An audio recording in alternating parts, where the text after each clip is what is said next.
La veille de Noël, je suis rentrée chez moi sans prévenir. J'ai trouvé ma fille grelottant dehors à 32 degrés Fahrenheit. Pas de couverture pour la réchauffer. La famille de mon gendre riait, portait des toasts au champagne près de la cheminée. J'ai enfoncé la porte, ma fille dans les bras, et j'ai prononcé 6 mots. Je suis contente que vous soyez là. Si vous regardez cette vidéo, mettez un like, abonnez-vous à la chaîne et dites-moi en commentaire d'où vous entendez mon histoire de vengeance. Je veux savoir jusqu'où elle est allée. Je suis descendue du taxi. Mes lourdes bottes s'enfonçaient dans l'épaisse couche de neige devant la maison de ma fille à Boise, dans l'Idaho. Le vent glacé m'a fouetté le visage comme s'il voulait m'arracher la peau, m'obligeant à relever le col de mon manteau. Après des années comme entraîneuse de taekwondo, je pensais être habituée à n'importe quel défi. De la chaleur étouffante du dojo aux hivers les plus rudes.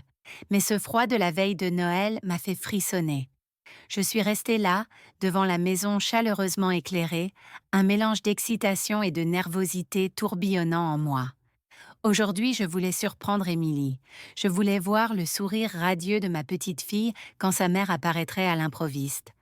Après tant de mois loin d'elle, le jardin était enseveli sous la neige. Pas une seule empreinte, comme si personne ne se souciait assez de le déblayer. À travers la grande baie vitrée, je voyais la lueur cosy se répandre depuis le salon où une musique de Noël joyeuse sortait d'une enceinte Bluetooth. La chanson Jingle Bells, la préférée d'Émilie quand elle était enfant, emplissait l'air. Je me suis avancée, essayant de regarder à l'intérieur.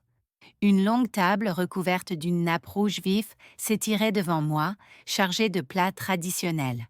Une dinde rôtie dorée, des assiettes fumantes de farce au pain de maïs, un saladier de salade aux canneberges avec des morceaux brillants de pommes et de raisins secs, et des verres de vin rouge scintillant sous les lumières.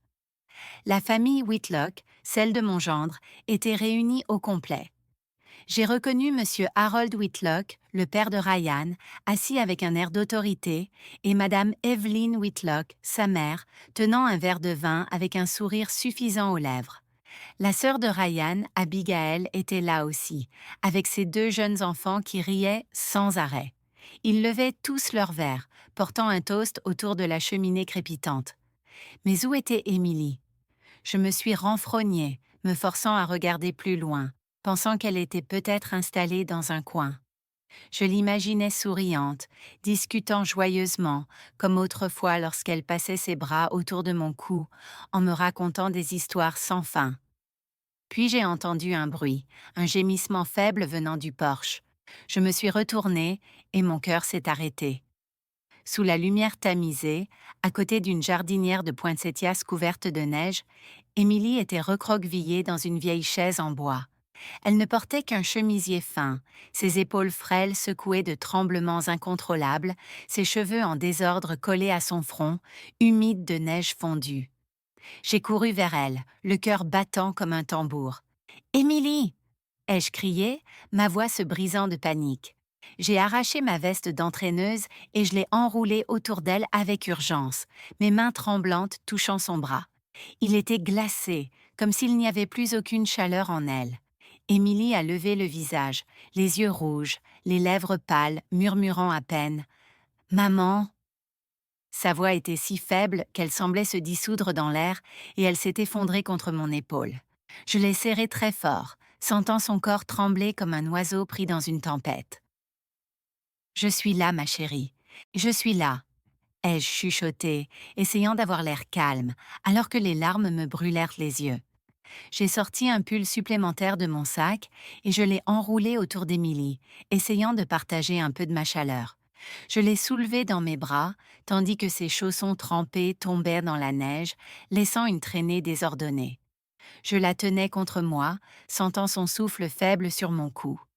À cet instant, tout ce que je voulais, c'était la sortir de là, l'éloigner de ce froid mordant, l'éloigner de ce qui l'avait menée à cet état.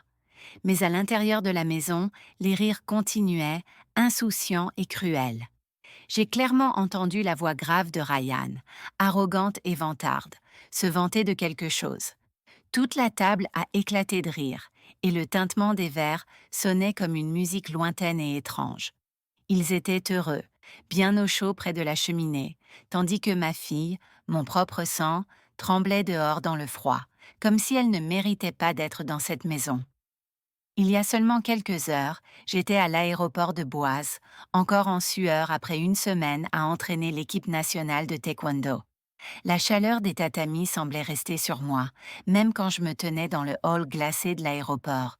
Je tirais ma vieille valise, tellement excitée que je tenais à peine en place, imaginant le visage d'Émilie s'illuminer quand j'arriverais sans prévenir la veille de Noël. Mon cœur galopait. Elle avait toujours été ma lumière, depuis qu'elle était petite, accrochée à mes jambes, suppliant pour une histoire de plus au coucher, grandissant en une jeune femme douce dont le sourire pouvait faire fondre mes journées les plus dures. Mais mon travail d'entraîneuse principale me faisait aller d'un endroit à l'autre. Seattle, les tournois nationaux et des moments volés avec Émilie. Chaque fois que je partais, je me disais « Encore un tournoi, puis je serai avec elle ».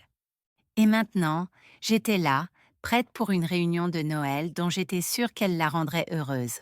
Je me suis assise dans la zone d'attente de l'aéroport pour le court trajet vers les banlieues de Boise, en sortant mon téléphone pour appeler Émilie. Je voulais entendre sa voix, m'assurer qu'elle était à la maison. Le téléphone a sonné et sonné, chaque tonalité resserrant mes nerfs. Pas de réponse. Je me suis renfrognée, pensant qu'elle était peut-être occupée à préparer le dîner de Noël avec la famille Whitlock.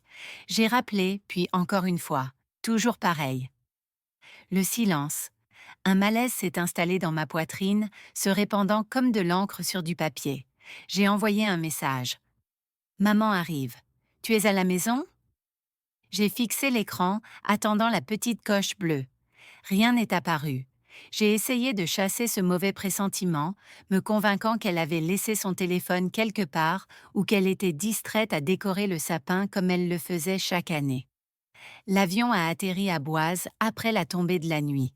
J'ai traîné ma valise hors de l'aéroport et le froid de la nuit d'hiver m'a frappé de plein fouet, s'infiltrant dans ma peau. Des familles s'enlaçaient, riaient, se dirigeaient vers la messe de minuit. Un père portait sa petite fille sur ses épaules. Elle tenait une canne en sucre et riait joyeusement. Je les ai regardées, une boule me serrant la gorge. J'avais porté Émilie comme ça, moi aussi. Je lui avais tenu la main dans des rues scintillantes de lumière de Noël. Mais maintenant, j'étais seule, tirant une lourde valise, sortant de l'aéroport avec une solitude indescriptible. J'ai hélé un taxi et, d'une voix enrouée par l'épuisement, j'ai dit « Emmenez-moi à Meadow Creek, 12e rue ». Sur la route, la circulation était lente, les rues bondées de gens emmitouflés dans des manteaux et des écharpes, se rendant à l'église pour la messe. Je regardais par la fenêtre du taxi les lumières chaudes des maisons le long de la route. Des cloches d'église sonnaient faiblement au loin, mêlées à un chœur chantant Silent Night quelque part à proximité. J'ai souri, imaginant Émilie occupée dans la cuisine, préparant la purée de pommes de terre qu'elle avait apprise avec moi. Quand la voiture s'est arrêtée à une intersection, j'ai jeté un coup d'œil dehors et j'ai aperçu un groupe de policiers qui dirigeaient à la circulation. Parmi eux, j'ai reconnu Jake, un ancien élève de l'époque où j'enseignais le taekwondo au centre communautaire local. Il se tenait droit, sûr de lui dans son uniforme de policier, mais il avait toujours ce même sourire bienveillant. J'ai baissé la vitre et j'ai crié « Jake !» Il s'est retourné, ses yeux s'illuminant en me reconnaissant. « Miss Rose, vous êtes revenue !» s'est-il exclamé en ajustant sa casquette. J'ai souri, essayant de cacher mon épuisement. « Oui, je viens de finir l'entraînement à Seattle. Tu travailles toujours à Boise ?» Jake a hoché la tête, son sourire éclatant. « Oui, agent de circulation maintenant. Vous êtes là pour Noël avec la famille ?»« Avec Émilie, » ai-je dit, le cœur se réchauffant au nom de ma fille. Mais alors le visage de Jake s'est figé. Son sourire a disparu. Un éclair de doute a traversé ses yeux, comme s'il voulait dire quelque chose, mais n'y arrivait pas. Une mauvaise sensation a jailli en moi, comme une flamme qui commence à se répandre. « Qu'est-ce qu'il y a, Jake? Il se passe quelque chose ?» ai-je demandé, en baissant la voix. Il a secoué la tête, forçant un sourire. « Non, non, ce n'est rien, Monsieur Rose. Juste content que vous soyez de retour. Mais ses yeux trahissaient son inquiétude. J'ai voulu insister, mais le feu est passé au vert. Le conducteur a accéléré et la voiture est partie, laissant Jake me regarder depuis la rue, serrant fortement la visière de sa casquette. En approchant de la maison d'Émilie, j'ai demandé au chauffeur de s'arrêter à une courte distance du portail. Je voulais les surprendre, voir le visage d'Émilie quand elle me trouverait sur le pas de la porte. J'ai pris ma valise et j'ai emprunté le chemin recouvert de neige, mes bottes laissant des empreintes profondes. La lueur dorée des maisons alentour brillait comme des bougies allumées.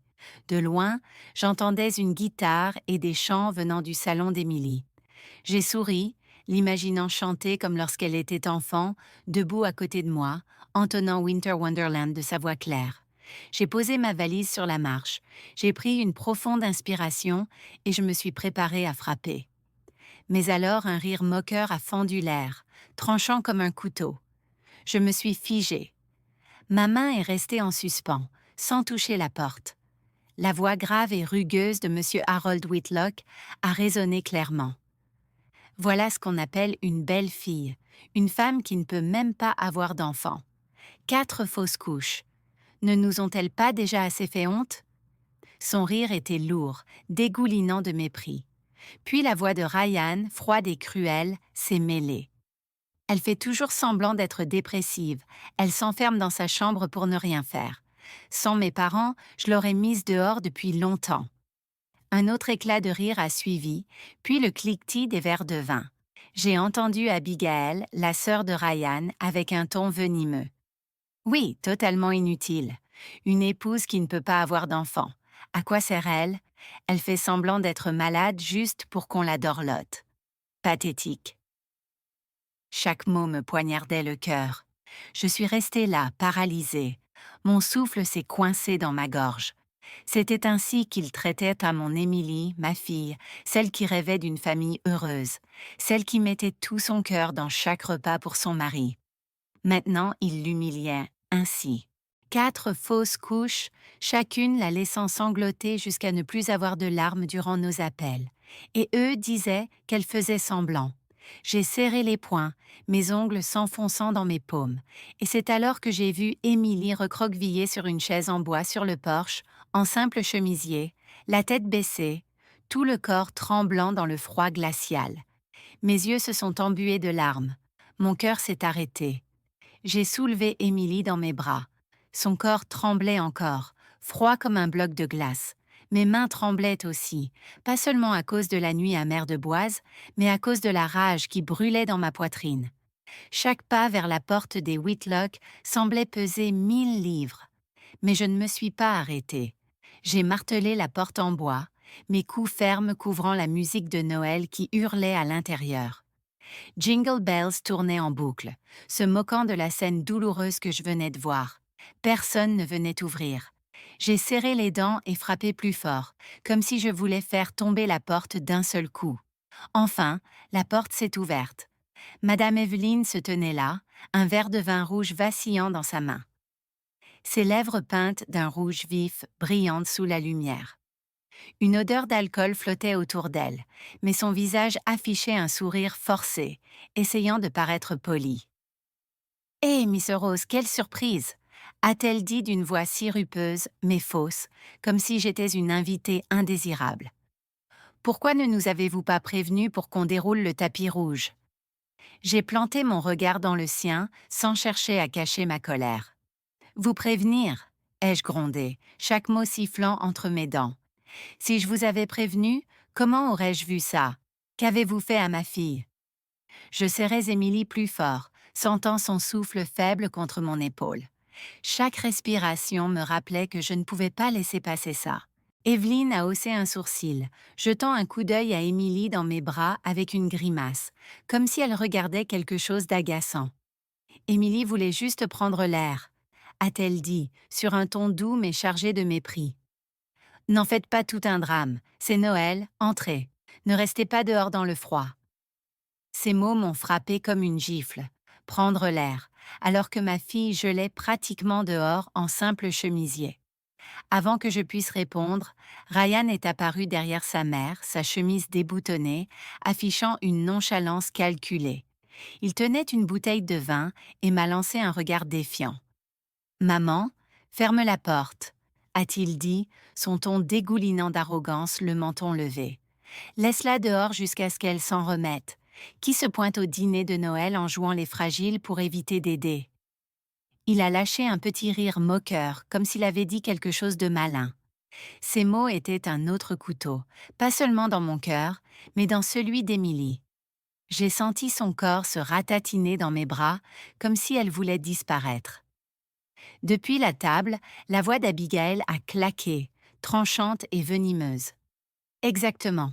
Une femme qui ne peut même pas mener une grossesse à terme. Elle vaut quoi? Inutile. Son rire a coupé comme une lame, se mêlant au murmure des autres autour de la table. J'ai entendu les deux enfants d'Abigail, les cousins d'Émilie, sortir en courant vers le porche, curieux. Ils ont regardé Émilie dans mes bras, puis ont gloussé en chuchotant « Tante Émilie a des problèmes ». Leur petite voix innocente brûlait comme du sel sur une plaie ouverte. Mon visage s'est empourpré de rage. J'ai enfoncé mon épaule dans la porte, puis je l'ai frappée d'un grand coup de pied. La porte a volé, claquant contre le mur avec un fracas qui a réduit la pièce au silence. Le vin d'Evelyne a éclaboussé, laissant des taches rouges sur le tapis coûteux. La musique de Noël s'est arrêtée net, comme si quelqu'un avait arraché la prise de l'enceinte. L'air dans la pièce est devenu lourd, étouffant, comme si tout l'oxygène avait été aspiré. Je suis entrée au centre du salon, tenant toujours Émilie. Chaque pas laissait une traînée de neige fondue sur le parquet, comme des marques de rage impossibles à effacer. Tous les regards étaient fixés sur moi. Monsieur Harold, le visage froid. Evelyne, son faux sourire disparu. Abigail, les yeux pleins de dédain. Le reste de la famille, un mélange de choc et d'agacement. Je sentais leur hostilité dans chaque regard, mais je m'en fichais. Avec précaution, j'ai installé Émilie sur le canapé en drapant mon écharpe sur ses épaules. Ses mains étaient encore glacées, tremblantes, comme si le froid de la neige s'accrochait encore à elle. Je me suis agenouillée, plongeant mon regard dans le sien, essayant de lui transmettre un peu de ma force, alors qu'à l'intérieur, j'étais une tempête de fureur et de douleur. Le salon des Whitlock était toujours vivement éclairé. La cheminée crépitait, mais l'atmosphère était épaisse, comme si tout le monde se préparait à une explosion. Ryan s'est approché, le visage rouge de vin, les yeux brillants d'arrogance. Il a baissé la voix, froide mais toujours suffisante, comme s'il possédait l'endroit. « Tu n'as pas le droit de faire une scène dans ma maison, Rose », a-t-il dit, appuyant sur ma maison, comme pour me rappeler que j'étais une intruse. Ryan se tenait bien droit, une main sur la hanche, la chemise à moitié déboutonnée dans un geste de mépris. Mais dans ses yeux, j'ai aperçu une lueur d'incertitude.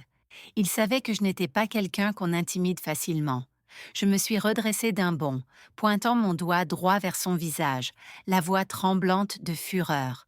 « Non, hein » ai-je craché. « Et toi, tu crois avoir le droit de jeter ma fille dehors dans le froid, de la laisser presque mourir de froid ?» Mon sang bouillonnait dans ma tête. Chaque mot jaillissait de ma poitrine. « C'est ça que tu appelles un mari? C'est ça que tu appelles une famille? » J'ai balayé du regard la table du banquet, les plats encore fumants, les verres de vin scintillants comme s'ils se moquaient de la souffrance d'Émilie. Monsieur Harold Whitlock s'est levé lentement du bout de table, ajustant sa veste de costume, sa voix grave résonnant d'autorité. « Ça suffit, Miss Rose, » a-t-il dit. « C'est une affaire de famille. Une femme qui ne peut pas porter d'enfant doit apprendre à endurer, c'est comme ça. » Ces mots ont frappé comme une masse, froid et cruel. Je les regardais droit dans les yeux, voyant l'arrogance d'un homme qui avait passé des années sur le banc des juges, habitué à tout contrôler. Mais aujourd'hui, il avait choisi le mauvais adversaire. J'ai regardé la table où la dinde rôtie diffusait encore son parfum, la farce soigneusement disposée, le vin étincelant sous les lumières. Puis j'ai regardé Émilie, toujours tremblante sur le canapé, son ventre gargouillant faiblement comme une accusation silencieuse. Je n'ai plus pu me retenir. Ma voix a éclaté, tranchante et mordante. Donc vous festoyez pendant que ma fille est dehors à 32 degrés, sans manteau, sans nourriture. Voilà ce que vous appelez une tradition. Voilà ce que vous appelez l'humanité. Evelyne a haussé les épaules, son sourire glacé, comme si j'exagérais.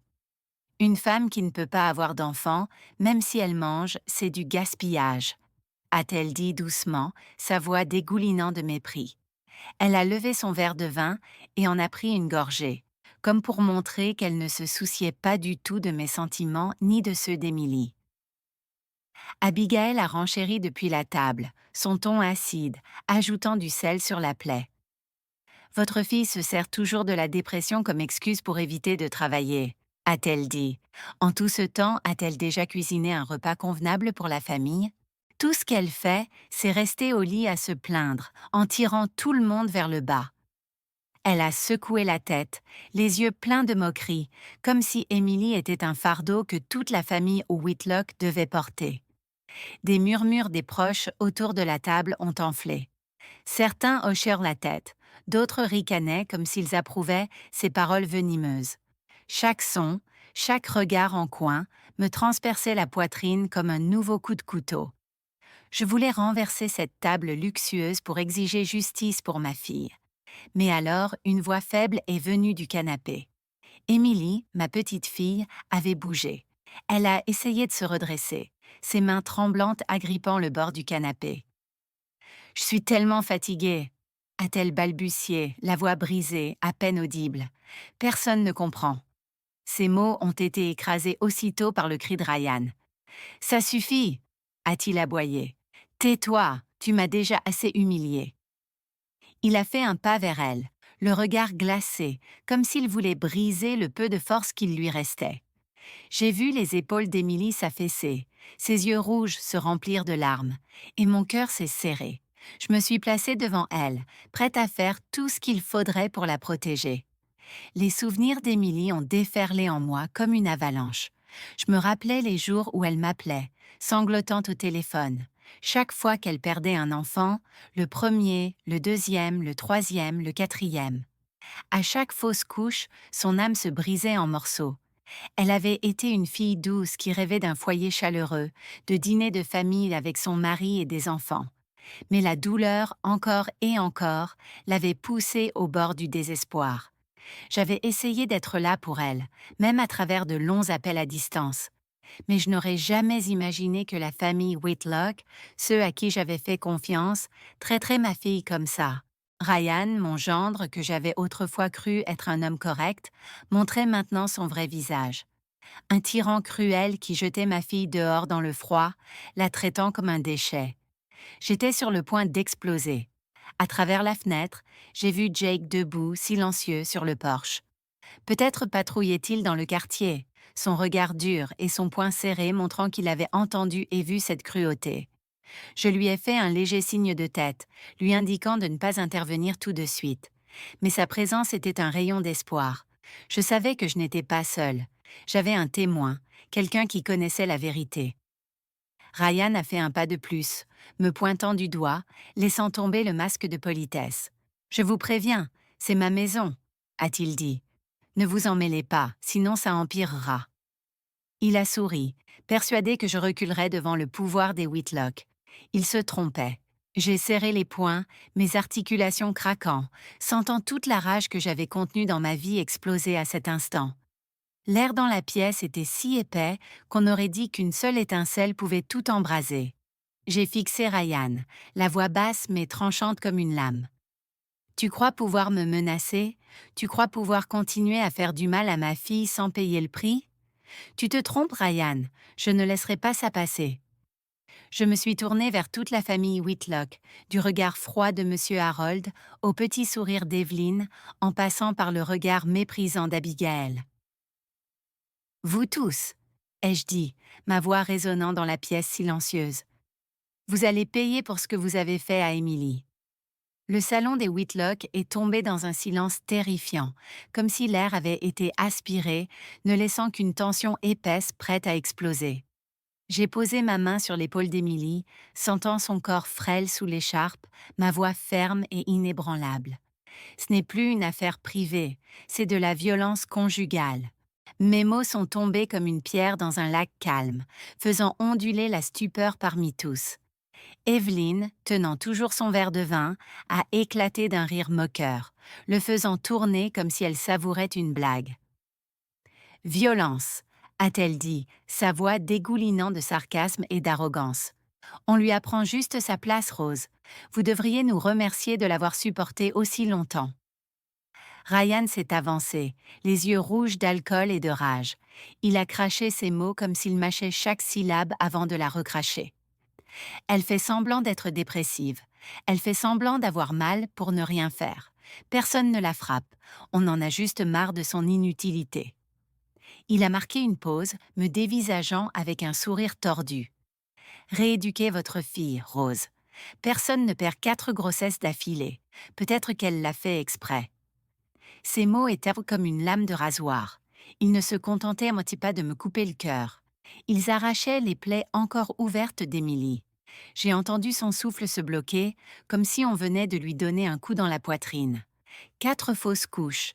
4 fois où elle m'avait appelé en sanglotant, la voix brisée, disant qu'elle avait perdu des enfants qu'elle ne pourrait jamais tenir dans ses bras.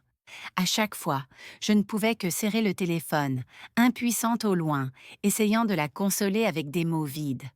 Et maintenant Ryan osait se tenir devant moi et dire qu'elle l'avait fait exprès. J'ai serré mon poing si fort que mes ongles se sont enfoncés dans ma paume, le sang me montant au visage. Il avait franchi une ligne que je ne pouvais pas pardonner. J'ai sorti mon téléphone de la poche de mon manteau. Ma main tremblait, mais j'ai composé rapidement le numéro du commissariat le plus proche. J'appelle la police, ai-je dit, la voix froide comme la glace alors qu'à l'intérieur j'étais un ouragan. Un rapport sera déposé, vous répondrez devant la loi. J'ai appuyé chaque mot comme si je les taillais dans l'air pour que tout le monde comprenne que je ne bluffais pas. Ryan s'est figé. La bouteille de vin a glissé de sa main, s'écrasant sur le parquet, le vin rouge tachant le tapis coûteux. La panique a traversé ses yeux, même s'il essayait de retrouver son air de supériorité. « Vous n'oseriez pas, hein ?» a-t-il hurlé, mais sa voix vacillait comme s'il ne s'attendait pas à ce que j'aille si loin. Monsieur Harold, qui observait avec un visage froid, s'est avancé, ajustant sa cravate, sa voix grave et railleuse tonnant d'autorité.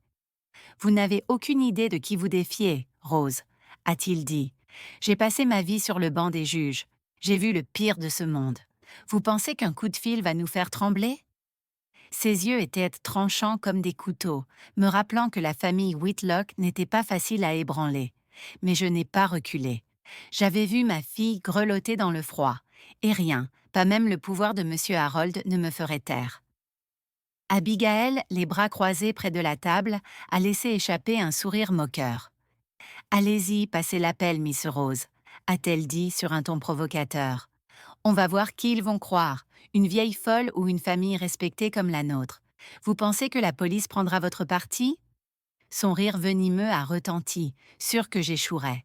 Émilie, toujours sur le canapé, a tiré sur ma manche, sa voix tremblante en un murmure. « Maman, s'il te plaît, ne le fais pas. Je veux juste la paix. » Ses yeux rouges, pleins de peur, semblaient dire qu'elle craignait que tout empire. Je l'ai regardée, le cœur brisé. Je savais qu'elle avait peur. Peur des représailles des Whitlock, peur d'une humiliation supplémentaire. Mais je savais aussi que si j'arrêtais maintenant, Émilie resterait piégée dans cette douleur pour toujours. Je lui ai serré la main très fort, essayant de lui transmettre un peu de mon courage. « Tu n'as pas à avoir peur, » ai-je dit doucement mais fermement. « Je te protégerai, je te le promets. » Je l'ai soulevée dans mes bras, de la neige tombant de ses vêtements sur le tapis comme des morceaux d'un rêve brisé. J'ai ignoré les regards méprisants des Whitlock et leurs menaces marmonnées.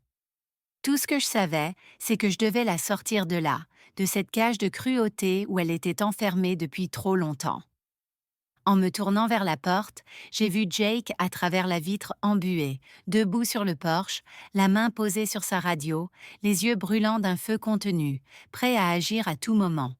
Je lui ai fait un léger signe de tête, juste assez pour lui faire comprendre que j'étais prête au combat. Jake a hoché la tête fermement en retour, ses mains serrant encore la radio comme une promesse qu'il serait à mes côtés. Je suis sortie sans me retourner. Derrière moi, j'ai entendu Evelyne crier à la femme de ménage de nettoyer le vin renversé sur le tapis. J'ai entendu Ryan frapper la table du poing en jurant. Puis la voix grave et furieuse de M. Harold a résonné lorsqu'il a appelé quelqu'un au téléphone. Tous ces sons étaient comme des flèches dans mon dos, mais je m'en moquais. J'ai emmené Émilie dans mon petit appartement près du Centre national d'entraînement où je vivais depuis des années en tant qu'entraîneuse. Ce n'était pas luxueux, juste un salon avec un vieux canapé, une petite cuisine dans un coin et quelques photos de famille au mur. Mais pour moi, c'était un endroit sûr où je pouvais protéger ma fille des insultes des Whitlock et du froid cruel. J'ai porté Émilie jusqu'à sa chambre et je l'ai délicatement installée sur le lit. Elle frissonnait encore, bien qu'enveloppée dans mon manteau épais. J'ai fouillé dans le placard pour trouver un vieux pull.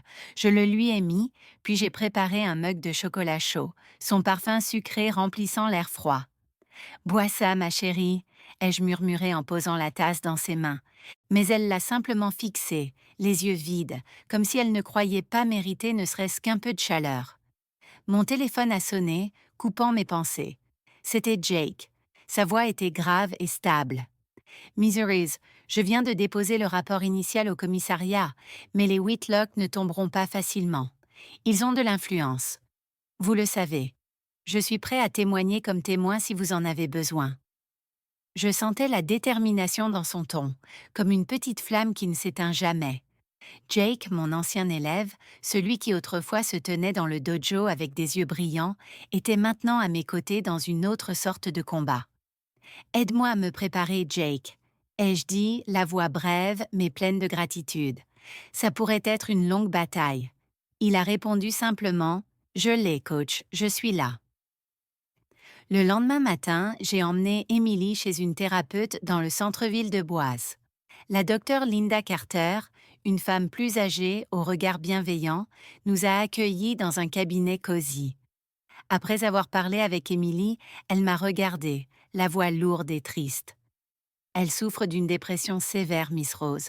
4 fausses couches combinées aux insultes constantes de ses beaux-parents ont écrasé sa confiance.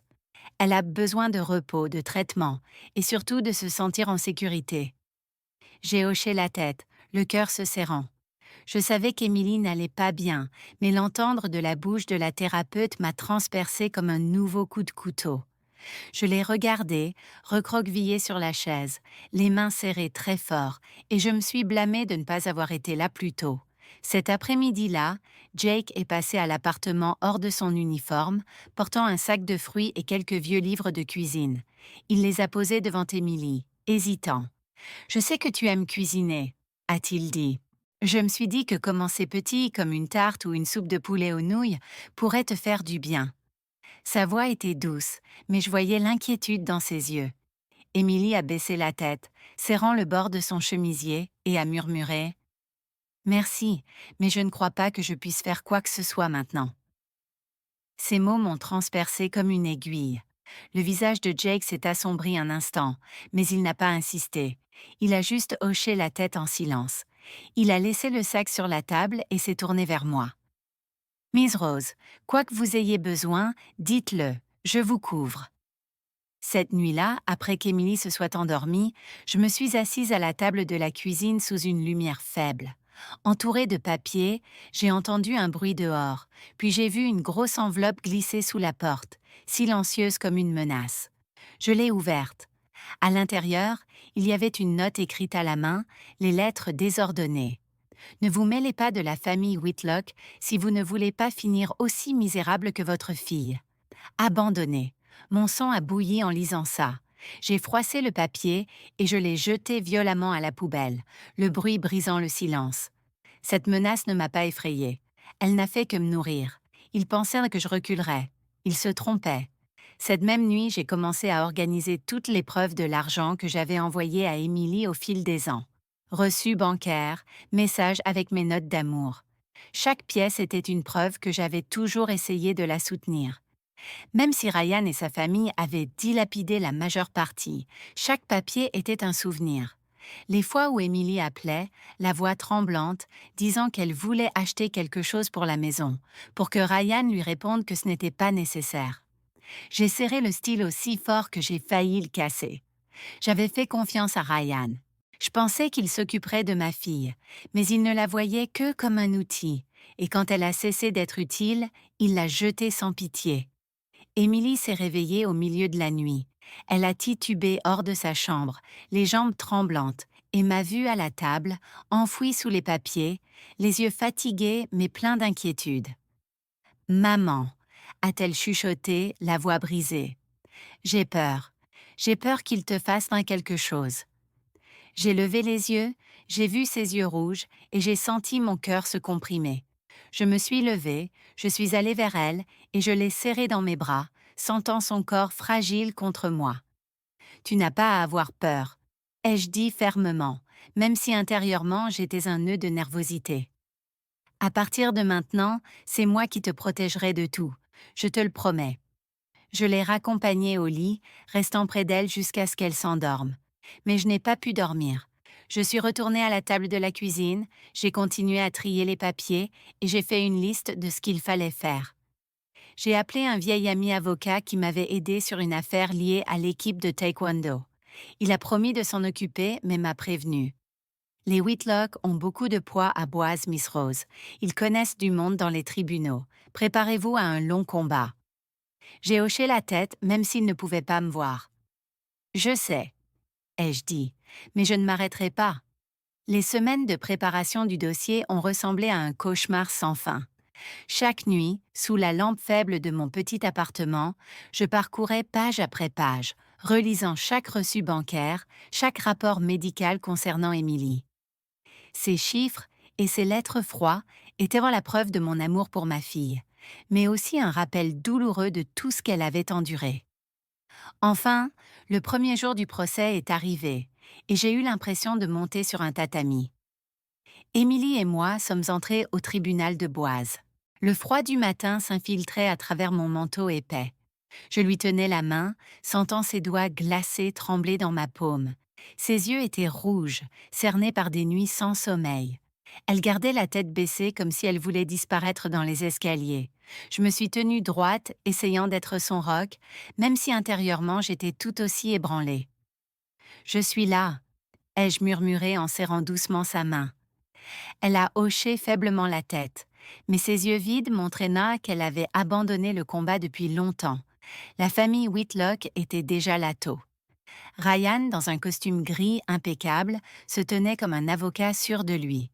Avant le procès, il s'est assis, a ajusté sa cravate et nous a lancé un regard méprisant. À côté de lui, M. Harold avançait lentement mais avec un regard tranchant comme une lame. Il a affiché un sourire confiant, comme s'il connaissait déjà l'issue.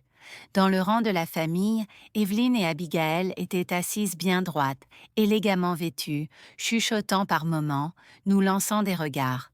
Je ressentais leur hostilité dans chaque geste, mais je me suis forcée à rester calme, me rappelant qu'aujourd'hui ce n'était pas mon combat, c'était celui d'Émilie. Jake était là aussi, assis dans la section du public en uniforme de police.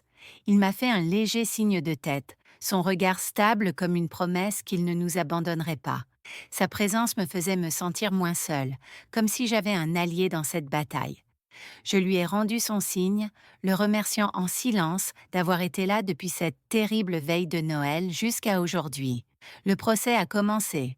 Mon avocat, M. James, s'est levé et a présenté chaque élément de preuve avec clarté. Il a montré les virements bancaires que j'avais envoyés à Émilie au fil des ans, prouvant que je l'avais toujours soutenue, même si la plupart de cet argent avait fini dans les mains de Ryan. Il a aussi présenté les dossiers médicaux d'Émilie avec des notes détaillées de la thérapeute sur sa dépression. Après 4 fausses couches et des insultes constantes de la famille de son mari, Émilie n'a pas seulement souffert physiquement. Elle a été détruite émotionnellement, a dit James, la voix chargée d'émotion. Ils l'ont traitée comme une étrangère dans sa propre maison. J'ai regardé Émilie, la tête baissée, les mains serrées comme si elle essayait de retenir la douleur. Je voulais me lever et la prendre dans mes bras, mais je savais que je devais rester forte et laisser l'avocat faire son travail. Puis les jeunes avocats de la famille Whitlock se sont levés, et j'ai senti l'injustice ramper dans la salle. L'un d'eux, dans un costume noir élégant, a parlé d'une voix autoritaire. Émilie fait semblant d'être malade pour qu'on la dorlote. La famille Whitlock lui a tout donné. Un toit, de la nourriture, tous ses besoins. Mais elle n'a pas tenu son rôle. Elle a échoué comme épouse. Ces mots m'ont giflé. Faire semblant, dorloter. J'ai serré le poing si fort que j'ai senti mon sang bouillonner. Ils ont appelé une témoin, Madame Martha, l'ancienne gouvernante des Whitlock. Elle s'est avancée à la barre, le regard fuyant, la voix tremblante. Madame Émilie était paresseuse, a-t-elle dit.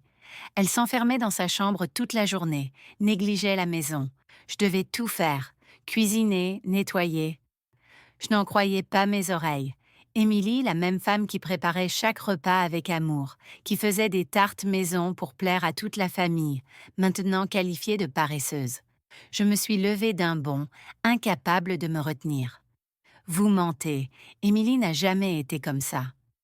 Le juge, un homme d'âge moyen au visage sévère, a frappé son marteau et a dit froidement « Silence, s'il vous plaît, c'est un tribunal ». Je me suis rassis, le cœur battant, ayant l'impression de manquer d'air. J'ai jeté un regard à M. Harold Whitlock. Il a souri, un petit signe suffisant au juge. Un fil invisible entre eux m'a glacé la peau. Quelque chose n'allait pas. Je le sentais clairement.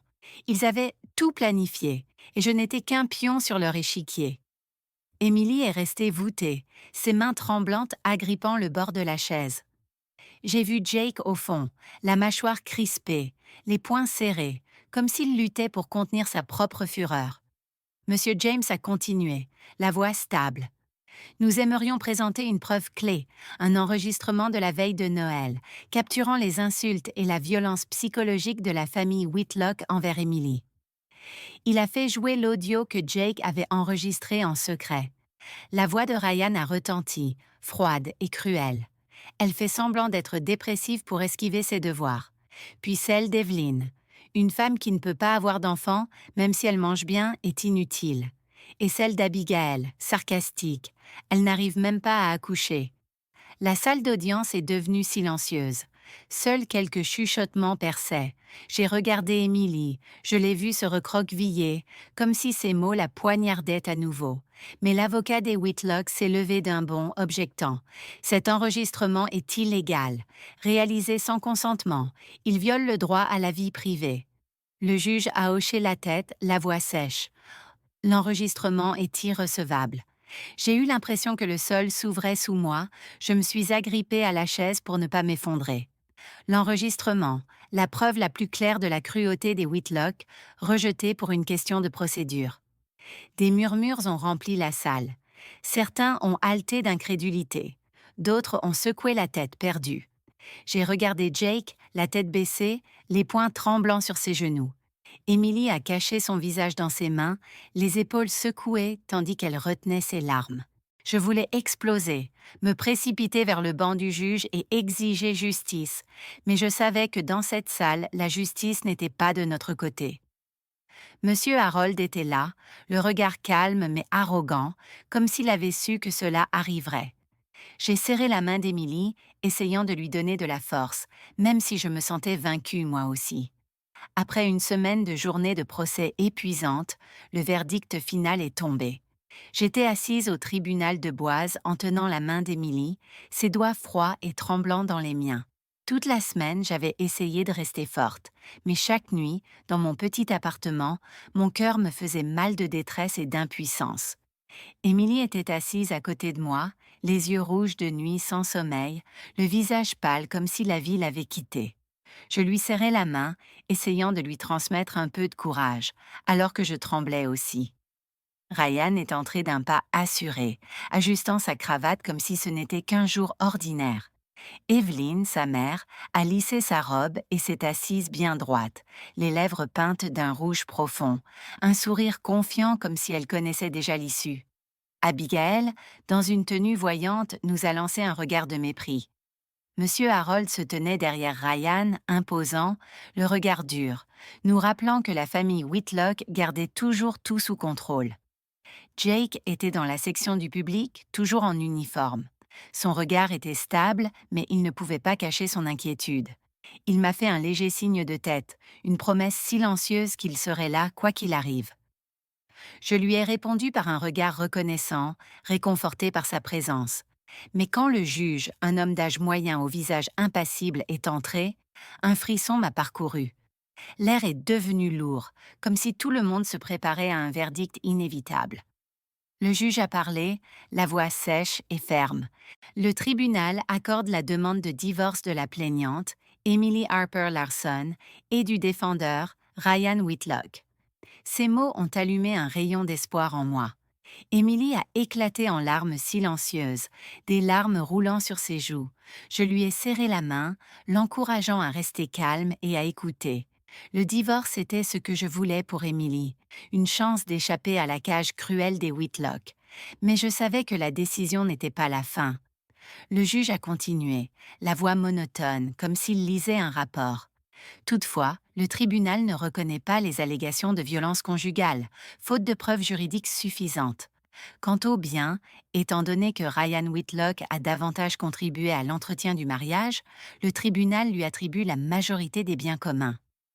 Ces mots m'ont frappé comme un marteau dans la poitrine. Je me suis figée, le souffle coupé. Aucune reconnaissance de la violence, preuve insuffisante. Je me suis rappelé l'enregistrement de la veille de Noël, les paroles cruelles de Ryan, d'Evelyn et d'Abigail, écartées pour une question technique. Je me suis rappelé les dossiers médicaux d'Emily, les reçus bancaires, tout tordus par les avocats des Whitlock en preuve contre nous. Et j'ai compris. Monsieur Harold, avec son passé de juge et ses liens profonds dans le système judiciaire, avait truqué tout ça. Je l'ai regardé et je l'ai vu incliner légèrement la tête, ce sourire suffisant toujours aux lèvres. Tout était arrangé. Ils avaient dit manipuler la décision, et Émilie et moi n'étions que des pions dans leur jeu. Je n'ai plus pu me retenir. Je me suis levée d'un bond, la voix brisée de rage et de douleur. C'est tellement injuste, ce n'est pas la justice. Mon cri a résonné, faisant taire la salle. Émilie a attrapé ma main, les yeux écarquillés de panique, mais je n'ai pas arrêté. Vous avez vu comment ils ont traité ma fille. Vous avez entendu ce qu'elle a enduré et vous osez dire qu'il n'y a pas eu de violence? Vous osez tout lui prendre? Un agent s'est approché, la voix ferme. Madame, veuillez vous asseoir, sinon je devrais vous demander de sortir. Je l'ai fixé, puis j'ai regardé le juge, qui restait là, le visage vide, comme si mes mots ne signifiaient rien. Je me suis assise, les mains tremblantes, sentant le monde s'effondrer sous moi. Ryan s'est tourné, a croisé mon regard et a affiché un sourire moqueur, ajustant sa cravate comme s'il venait de gagner une grande victoire. Evelyn et Abigail se sont donné des coups de coude en ricanant, s'assurant que je les entende. Ce rire était un couteau qui s'enfonçait profondément dans mon cœur. Monsieur Harold a hoché lentement la tête, le regard calme, comme si ce n'était qu'une affaire de plus où il avait tiré les ficelles. Émilie s'est couvert le visage de ses mains, le corps secoué, ses sanglots étouffés me déchirant. Je voulais la serrer, lui dire que tout irait bien, mais aucun mot ne sortait. Les paroles du juge résonnaient dans ma tête comme une sentence, pas seulement pour Émilie, mais pour moi. Jake, au fond, s'est levé brusquement, foudroyant les Whitlock du regard. Je voyais les veines ressortir sur ses bras, ses poings serrés comme s'il retenait une tempête de rage. Je lui ai fait signe de rester calme, même si je voulais hurler et tout briser dans cette salle. Le juge a frappé son marteau, la voix tranchante. Silence. La séance est levée. Tout le monde peut sortir. Le bruit du marteau était un point final, mais pour moi, c'était le début d'une nouvelle douleur. Les gens se sont levés, des voix murmurant, des papiers froissants. Mais je suis restée là, tenant Émilie très fort, ses épaules tremblantes et ses sanglots me brisant intérieurement. Je voulais la consoler, mais ma gorge se serrait comme si les mots étaient inutiles face à cette douleur. Cette décision injuste n'a pas seulement privé Émilie de bien, elle a arraché le dernier fragment de ma croyance qu'un système protégerait ma fille. Ryan est venu d'un pas nonchalant, la posture suffisante comme s'il avait gagné une victoire majeure. Il s'est penché vers mon oreille et a chuchoté avec moquerie. Tu vois, Rose, je te l'avais dit, ne me défie pas, tu n'es qu'une vieille femme inutile. Il a affiché un sourire tordu, les yeux brillants de triomphe, puis il est parti comme si Émilie et moi ne valions pas son temps. Ces mots ont mis de l'essence sur le feu de ma rage. Mon sang a surgi, mes veines pulsaient. J'ai serré le poing si fort que ça me faisait mal, mon corps tendu comme un arc bandé, prêt à se rompre. Je voulais me jeter sur lui et lui donner un coup sur ce visage arrogant pour lui faire payer tout ce qu'il avait fait à ma fille. Après des années comme entraîneuse de taekwondo, j'avais appris la retenue, mais à cet instant, toutes mes barrières se sont effondrées. J'ai fait un pas, le cœur battant, prête à faire quelque chose que je regretterais. Mais Jake s'est précipité devant moi, les yeux flamboyants, les lèvres serrées, le poing crispé comme s'il allait le déchaîner sur Ryan. Je voyais ma propre fureur en lui, une indignation incontrôlable devant l'injustice. La salle d'audience a bourdonné, des voix se sont élevées. Ils vont se battre? Un policier qui frappe au tribunal? Certains ont sorti leur téléphone, des flashs illuminant la tension. Un journaliste dans un coin a levé son appareil, les yeux avides de scandale. Ryan s'est retourné, surpris un instant, mais a vite retrouvé son défi. Il a souri froidement. « Vas-y, frappe-moi. Je ferai en sorte que tu perdes tout. Tu te prends pour qui? Juste un flic minable. » Il s'est approché, provocateur, sûr que Jake n'oserait pas le toucher. Le poing de Jake tremblait, sa respiration lourde, ses yeux rouges. Je savais qu'il pouvait faire quelque chose d'irréversible. Soudain, Emily s'est dégagée de mon bras, a couru vers Jake et s'est accrochée à son bras en sanglotant, la voix brisée. « Non, s'il te plaît, ne le fais pas. Je ne veux pas que toi ou maman deveniez violents comme lui. Je veux juste la paix. Je veux juste continuer à vivre. » Son cri a traversé l'air, faisant taire la salle. J'ai vu des larmes couler sur le visage d'Emily, ses mains fines serrant Jake comme s'il était sa dernière encre. Jake s'est figé, respirant fort, ses yeux en feu s'éteignant lentement. Son poing a tremblé, rigide un instant, puis s'est relâché doucement, retombant le long de son corps. Il a baissé la tête, les lèvres serrées, luttant pour contenir la rage qui le consumait. Les clics des appareils photo ont résonné. Les flashs mettant en lumière Emily agrippée à Jake, Ryan debout, suffisant, devant eux. Certains dans la salle, peut-être ignorants du dossier, ont commencé à sangloter. Un murmure de pleurs a monté, comme si la douleur d'Emily les avait transpercés. J'ai regardé autour de moi. Une femme essuyait ses larmes, un homme secouait la tête de tristesse.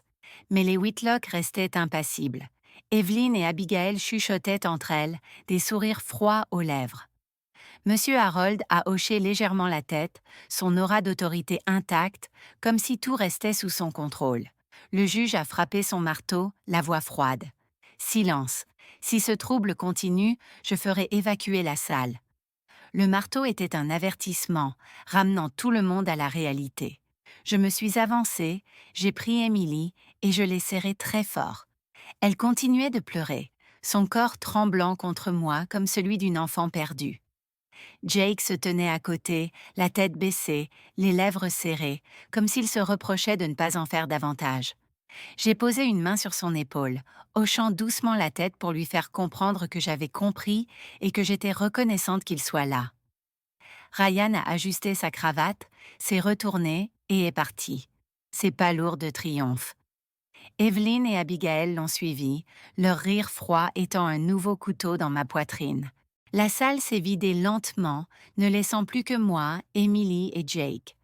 3 personnes partageant la même boule amère dans la gorge. Je serrai Emily plus fort, sentant son souffle faible contre mon épaule. « Maman !» a-t-elle chuchoté, la voix brisée. « Je ne veux plus me battre. Je suis fatiguée. On peut juste rentrer à la maison ?» Ces mots m'ont déchiré le cœur. Je voulais lui dire que tout irait bien, que je continuerais à me battre, mais ma gorge s'est refermée et aucun mot n'est venu. J'ai conduit Emily hors du tribunal, Jake marchant silencieusement à nos côtés, le regard stable. La pâle lumière de boise traversait les fenêtres, mais elle ne pouvait pas réchauffer mon cœur.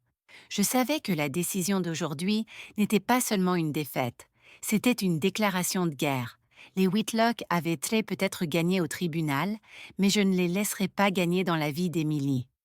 Je l'ai regardée, ses yeux rouges tenant une minuscule étincelle, une lueur d'espoir, si petite soit-elle. Pour cette étincelle, je me suis juré de ne pas abandonner. Dans les jours qui ont suivi le procès, Boise semblait s'agiter d'un courant souterrain. Les médias locaux ont commencé à en parler. Des gros titres percutants ont envahi les premières pages. Procès Whitlock, justice achetée. En lisant ces mots, mon cœur battait comme s'ils exprimaient notre douleur, celle d'Emily et la mienne. Sur les réseaux sociaux, la vidéo d'Emily agrippée à Jake au tribunal s'est diffusée rapidement.